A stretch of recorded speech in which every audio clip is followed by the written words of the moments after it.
मेरो आमा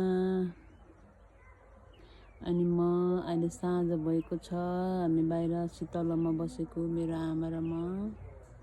आज 2081 साल चैतको 11 गते सोमबार हो हैन आमा?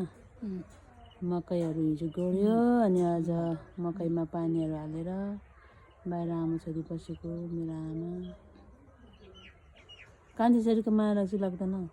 लाग्छ, किन नलाग्ने? आमा छोराछोरीको माया लाग्छ। हजुर कति वर्षको भयो थाहा छ आमा? अहिले 80 भयो। 80 वर्ष भयो। खास कुन महिनामा जन्मेको थाहा छैन है? भदौ महिना भन्छ कि हाम्रो बाबा सन्त। भदौको कति कति पनि थाहा छैन हैन? गते त कति हो कि अब भदौको महिना भन्थ्यो कि। हो थाहा हुनुपर्ने हो। थाहा भएको भए बर्थडे मनाउनु हुन्थ्यो मेरो आमाको। त्यही हो। त्यही त